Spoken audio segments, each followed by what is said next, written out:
Are you our new neighbors? We're your new neighbors! Yeah. Good morning, my neighbors! All love for the city of good neighbors. It's a beautiful day in this neighborhood, a beautiful day for a neighbor. Thank you for tuning in to this episode of the podcast of Good Neighbors, where we have conversations with the people building businesses right here in Buffalo that help us uphold our reputation for not only good beer and good wings, but good neighbors. Today I'm joined with Alyson of Alyson Kelly Design, and I'm excited for this episode.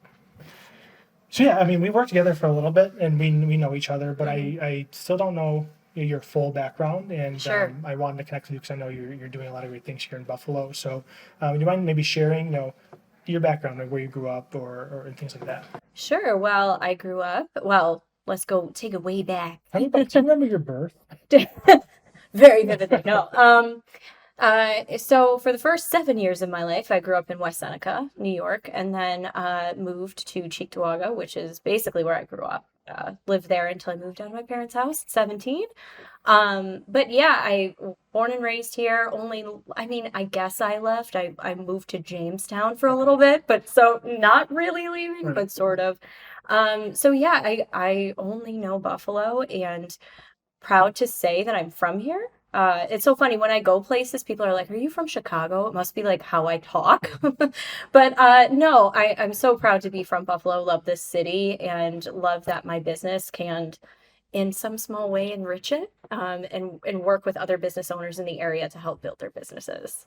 Awesome. Yeah, that's unique. And not a lot of people are like, I was here and then I went away and never came back, or I came back 10 years later because I realized how much I love Buffalo. Can you tell me a little bit about what your business and what you do? Yeah, so Alyson Kelly Design is a boutique marketing agency. And when I say that, it means we're small, not that we only work with boutiques, although we do. And what we do is we help specifically solopreneurs and small teams streamline their messaging and convert followers into customers or clients. So some ways that we do that is through brand development. It's kind of like our hallmark service. We are what we consider to be a brand first agency. So we don't conduct any of our marketing services, like social media marketing, for example, we're kind of known for here, without first assessing the branding.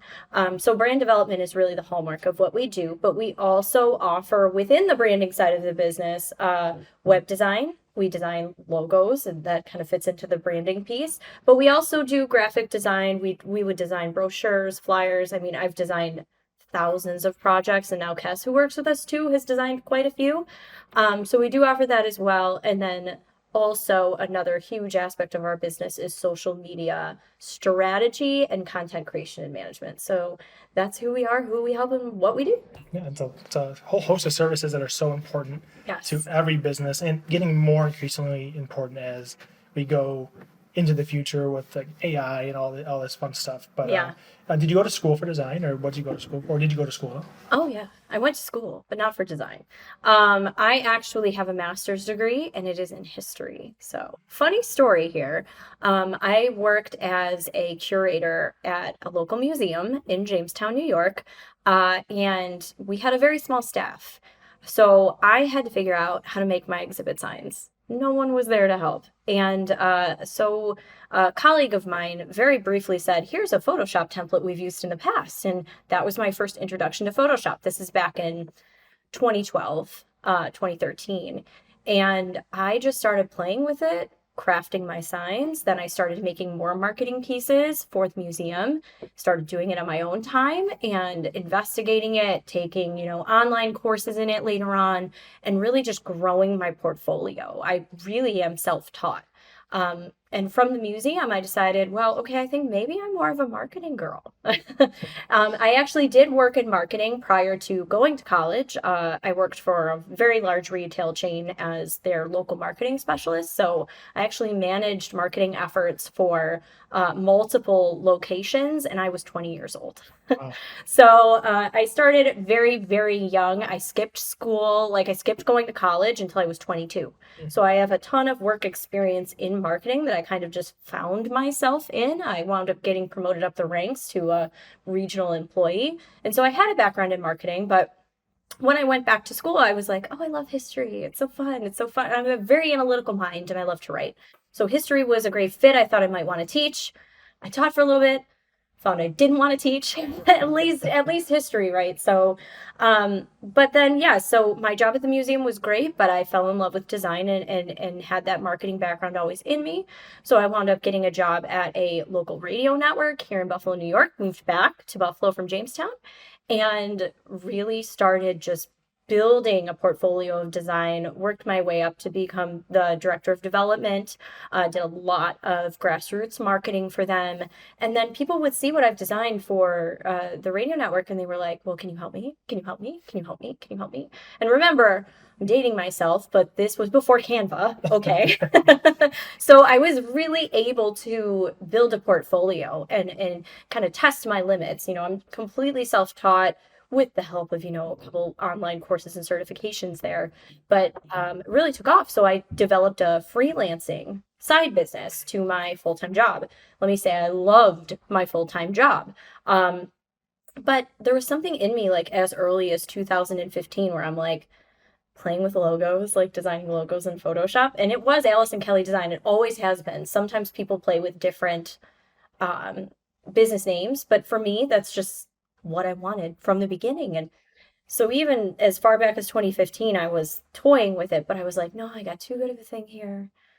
I'm good. I'm going to stay. And then, so I kind of got really tangential there, but that's really my background. And I started a freelance following, and in 2019, left my full-time job and took my freelance following and officially started my design business, and it grew from there. That's awesome. I wouldn't have known you went to school for history, which is probably one of my more enjoyable. It was either art and then history for me. Oh, me too. I actually have a minor in political science and art history. I love art history. That's awesome. Yeah. And I love that you're self-taught, because I think I am too. And people always ask me, like, where'd you learn this, or what'd you go to school for?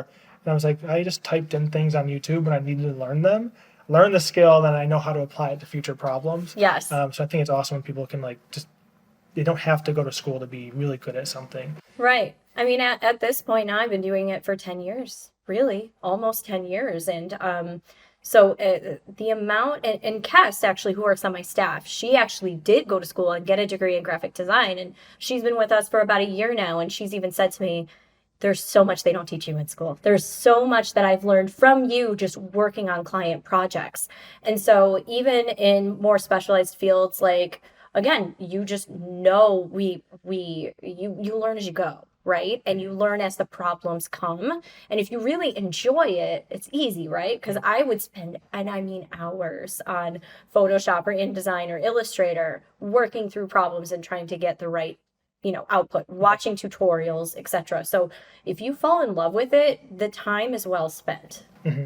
I totally agree. And I think there is so much you can learn from school, but there's so much more you can learn from actually having your business. And that's something I tell people when they might be looking for, in my industry, a certain videographer or something like that.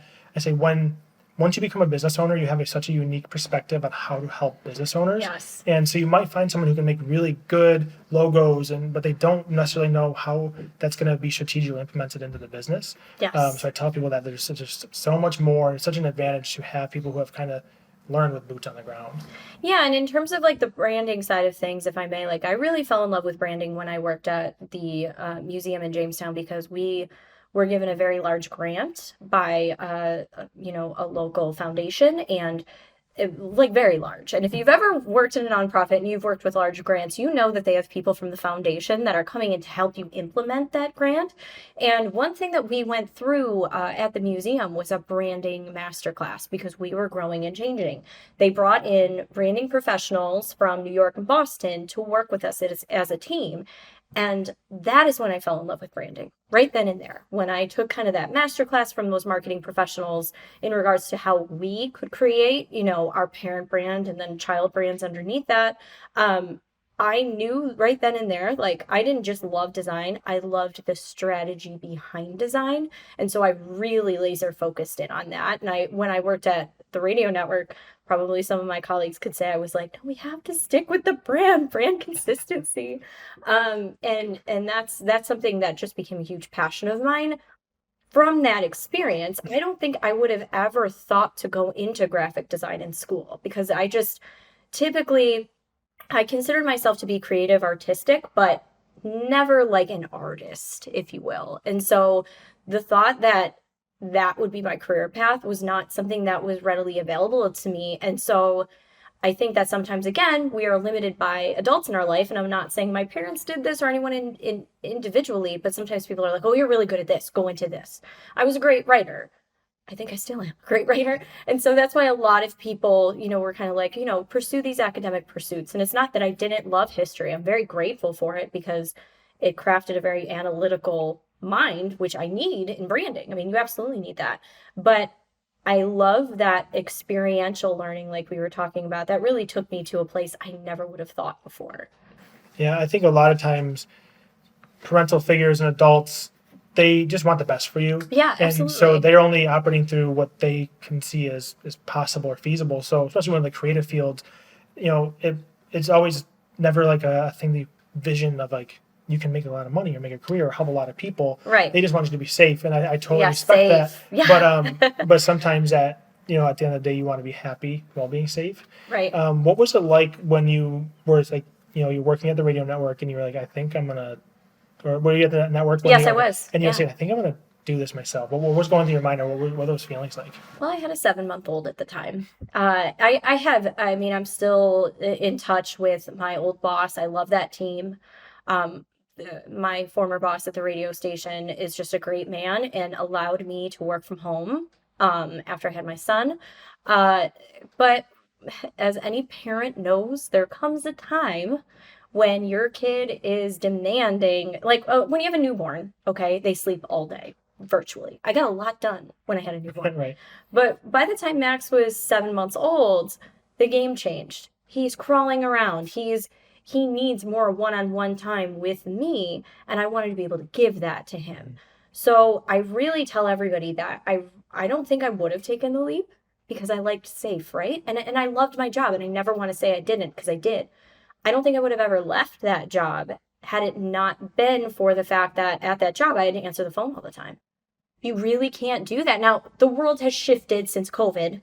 This is pre-COVID, year prior, so people are a little bit more accepting of babies crying in the background now. Right. But at the time, I just sort of felt like I really couldn't constantly be fielding phone calls and attending set meeting times when I have a 7-month-old that demands my attention. And so I decided he really gave me the courage to let go of something I loved. And that was hard. But I was like, I want to do this for him. And this had always been in the back of my head. And it wasn't a huge risk at the time just because I had a freelancing following. But I hands down wouldn't have done it if it weren't for him. I really wouldn't have. Yeah, I mean, I can relate a little bit. I don't have a kid, but I got a dog. Yes. And Yes. I don't mean to minimize having a kid at all because I know they're completely different. And I hear people all the time compare them, but my dog is the reason I want to be home more, just to enjoy this thing that's growing up in my house. Right. And obviously, that person's a lot more to develop. Yeah. But I can really just want to be home more and just kind of be connected outside of work and not have to worry about work distracting you from getting the most out of what's at home. Let's kind of fast forward to now and maybe talking a little bit more about the industry. Branding is such a buzzword. What I would like to hear, how do you define branding? So let me start by what branding is not. Okay, branding is not marketing. A lot of people cross those wires, and they're thinking, okay, branding and marketing are the same. Good branding will make good marketing. It will inform your marketing efforts, right? Branding is the foundation. It's like if you're building a house, you're not going to build the walls and the roof without building the foundation, right? You absolutely need to build the foundation. Now, is building foundation and picking the right foundation so your house doesn't fall down the most fun part of building a house? Right. No, because no one sees it, right? Or at least not yet. They don't see how it informs the way the rest of the house is built, right? And that's brand strategy. So a lot of times I see people skip this because they think it's not important. People say, oh, I know I need a logo and a website, so I'm going to jump into this. And if you follow me on Instagram, like, you've heard me say this like ad nauseum, like, because it's just such a common problem. And, even I encounter that sometimes with people who are not, a good fit for my business just yet, when they're like, oh no, I'm just going to fast forward to X, Y, and Z stage in my business. And chances are, I'm not saying it can't be done. I'm not saying you can't, if you skip branding, You could still find success. There are, exceptions to every rule. But it's not just about reaching effectively your ideal client. It's about keeping you boundaried and sane and growing your business that's in a way that's in line with your vision. I can't even tell you how many business owners come to me about 2 years in and they say, I'm not converting. I'm working with people that are not a good fit for me. I'm offering stuff I hate. What's the problem? And the answer is you haven't taken the time to establish your branding. It's the foundation for your business. It's in everything you do. And if you have that branding, you have a much clearer blueprint for how to build the rest of the house and invite people in, right? And that's really the core of what branding is. It is the foundation for a successful business and marketing effort. That's a lot. And I kind of I hear the same thing. People think video, they think it's marketing, and it's a lot more than that. It's part of it and it helps with that, but it's just, you can go so deep, and it's helping foundationally parts of your business, and I love that. What about social media? There's so many like influencers and gurus on there, and I'd be curious to hear your thoughts on how social media can be utilized more than becoming an influencer or a guru, and how it can be tied to like helping businesses. Absolutely. So really a very common problem that we see as well when business owners, schedule a discovery call is that they've been spinning their wheels on social media. They spend so much time trying to get it going and nothing is happening. That's such a common frustration. And again, we kind of go back to the thought process of it's free, I can handle it. It's free, I can do it myself. Yes, it is free, and it's great that it's free because it's accessible to everyone, right? And everybody can jump on and everybody can have a voice. In terms of a business, though, it gets a little bit more complex when we're not just talking about, okay, here are some pretty metrics. We want those, we build those, but conversions. How am I making money? I'm investing all of this time, and you're probably losing it. You're probably losing money. If you don't know what you're doing, you don't have a strategy. And so what we do is we have various different levels of ways that we can work with business owners that really kind of accommodate every budget and every level of need. So we start, our base level is consulting, where we just work with you on your opportunities and we help guide you, to what we work with you on, which is content creation and management. So there's a wide variety of different things that we can do to help business owners. And I think the most important thing to me is that we meet them where they're at and can accommodate, any budget from just starting out to, establish they've got a small team that can help implement things. So, and to just kind of elaborate on that a little bit more, it's that strategy is so important, and there's such a misconception. There's so many business owners that are like, I can't do social media anymore, so I'm gonna hire somebody for $15 an hour to do it for like 2 days a week and batch my Canva graphics. You might be losing money there, because unless that person invests in you, invests in your brand voice, knows how to write in your brand voice, and is actually testing content to see what's working, what's not, and adjusting your strategy, you're losing money. You're losing money. It's not enough to just show up. You have to know what your ideal client wants to see and how to reach them. Yeah, I totally agree with everything you said. I think so many times people view social media, or business owners specifically, they'll assign it to someone who, for lack of a better term, is typically a younger female on the, someone who they just think is good at social media, and it's not just good enough to be good at social media. And what does that even mean? It's so vague. So I think it's really important to understand there's professionals out there and that can help you actually with your business on social media, not just how to use social media. There's so much difference there. And I think we'll start to see in the next 20 to 30 years a shift in this profession, right? Because right now, if you look at social media, it's still so relatively new. I was an adult.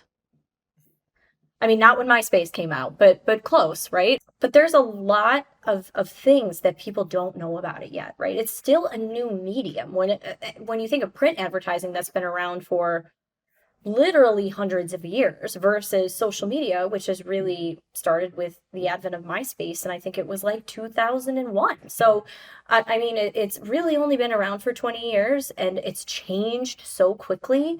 Just because you know how to use the features, even if you're good at posting on your personal account, that does not make you qualified necessarily to run a business strategy. It's a whole completely different set of skills and needs. Yeah, I think that ties back into you gain a certain experience when you actually are running a business doing that thing.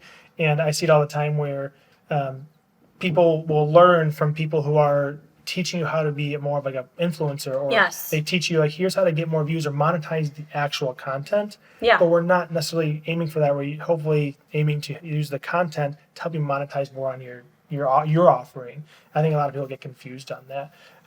You spoke on the changes of social media and things like that. Is there anything that you are noticing in the branding space of changes in the industry that you've been kind of seeing trends? Absolutely. I think that having brand awareness that's closely integrated into your social media strategy is pivotal. If you look at successful brands, their brand awareness informs, or I'm sorry, let's scrap that. If you look at successful businesses on social, they are taking their core branding elements and they're running with it in strategic ways. Branding is more critical than ever in terms of informing social media strategy because, again, going back to that whole branding keeps you boundaried situation, it does, because I can't tell you how many business owners who mean well, their posts are all over the place. I don't even know what they do looking at their feed. And you know what? For personal accounts, our posts can be kind of all over the place. And I'm not saying that influencers don't have their own type of strategy. They do. But I think a lot of times people, when they create a business account, having no knowledge of how to really run a business account, they treat it like a personal account. So it's like, whatever's in my brain that day, I'm going to post it. Now, I know that when we work with business owners, we absolutely 100% want them to be authentic, and we write in their brand voice, which is something I want to talk about too, because it's so important on social media. To be able to show up authentically is pivotal. But there are some things that you should be focusing on more than others, and you have a strategy that informs that. Another trend kind of in branding that is more important now than ever is the brand voice. People have more access to brands now than they ever have in the history of everything. And so what you need to do is you need to make sure that when you are showing up, you are communicating with your ideal client in a way in which they would understand, respect, and respond to. So for example, if you take a look at a brand like Duluth Trading Company, for example, I don't know if anybody's familiar with them, but they have kind of a very irreverent brand voice. And that's because they are showing up exactly how their ideal client is showing up, right? How they examine how their ideal client communicates and they mimic that. And so it really resonates, that funny, irreverent kind of brand voice, right? Same thing with Apple. I've talked about Apple before, how they clearly, sometimes they talk in text in their ads, and it's because they're trying to attract a certain generation that communicates like that every day. So understanding your brand voice, if I can give anyone advice aside from being consistent with your brand identity, right, is understanding how impactful your brand voice is, and whoever you bring on to write your social media captions knows that. And that ties all the way back to laying the foundations, because if you don't get that stuff done, you're going to just be talking to everybody, but essentially talking to nobody. Yes. And I think it's really important that you know very specifically and going to niching of like who you're talking to and who you're not talking to. Because as soon as you know who you're not talking to, you can at least not worry about pleasing everybody, because, you know, someone might not gel with you, and that's okay if they're not your ideal client. Yes. I could go on and on about that. Yeah. And so I think what you hit the nail on the head there. And another thing that I see a lot is as business owners, we need to be humble. We need to not put ourselves at the center of the business. We need to put our client at the center of the business. The minute that you do that, and that informs your strategy, you're going to start speaking their language. Like, for example, if we sit on camera all day and say, I offer these services. This is what I can do for you. Me, I-centric. People are going to tune out. People don't want to be sold to. There's so many ads all over the place all day long. They're exhausted. They want to know, okay, I've got this problem. Tell me how to solve it. Tell me how you can help me solve it. And so that is critical that we have client-centered brands in terms of especially how we talk to people. And we as business owners need to be humble and say, okay, I can't even tell you how many times I've seen online, well, I know it, I got it. Like, I can do this. I don't need you to help me. Oh, well, okay. But like for example, for the longest time, I was even reticent to do video because I'm like, oh, I can film it. I can film it. You do a way better job filming it. And it just, you have to reach a point where it's like, just because you can do it doesn't mean you should. And so we have to understand as business owners that just because we think we know what our ideal client wants, it's probably better to ask them and put them in the center as opposed to thinking we know everything. Like instead, let's take ourselves off our pedestal and really put the client in the center and start creating content that focuses on them and what they really need from us. I say all the time that no one really cares about what you do until they realize how it can help them. Exactly. So yeah, it's knowing exactly who you're talking to and how you can help them. So you have been in Buffalo. You went to Jamestown and back. Yeah. Why? What makes Buffalo special to you? Whether that be personal or business. You know, it's funny because I've traveled a lot, and traveling is really important to me, but Buffalo has always felt like home. There's something special about this community. Okay, let's just talk about the food first, because I don't know how I could live without Mighty Taco. Like Mighty Taco, I don't know if this is a product drop. I'm sorry. They don't pay me. Not I love sponsored, them. yeah. And not sponsored. But the food is just amazing. The community, we're so tight-knit, especially in the last year, we've gone through so much as a community, right? And I really do think that most people here are more than willing to help someone out. And that is not something that you get everywhere. I have been in cities before where people will bowl you over on the sidewalk, right? And we're really not like that here. It's a very welcoming atmosphere. It's almost like sometimes in the national media, we've been done so wrong, right? That like when people come here, we want them to see the true Buffalo. We want them to see who we really are and what it's like to be here and live in this community. And it's definitely, even if travel, time takes me elsewhere, like this is home. It always will be. Yeah, I'm a Rochester transplant, and I can say even here though, I just feel more connected to just people around me, just being just good neighbors. Yes. It's I know it's kind of like the Good name for a podcast. Yeah, great name for a podcast. Someone should do that. But yeah, it's just, I feel like even like when we have huge snowstorms, there's help, and it's Yes. so awesome to see. So to wrap things up, what is next for Alyson Kelly Design? Oh boy, lots. 2023 is going to be crazy because the end of 2022 for our business was so crazy with Instagram going how fabulously it has. So really what we're doing is, and you're not going to put this out until after we announce it, I don't think. But the biggest thing that we have going right now is our brand new Instagram subscription service where if you've encountered our brand before, you know how much we love to educate. That is a cornerstone of what we do. We want to make sure that our clients have the education they need, that once they, their time with us is done, they can take the reins and run with it. We really want to empower our community, the solopreneurs and small teams in our community, to really build their brands and build their businesses.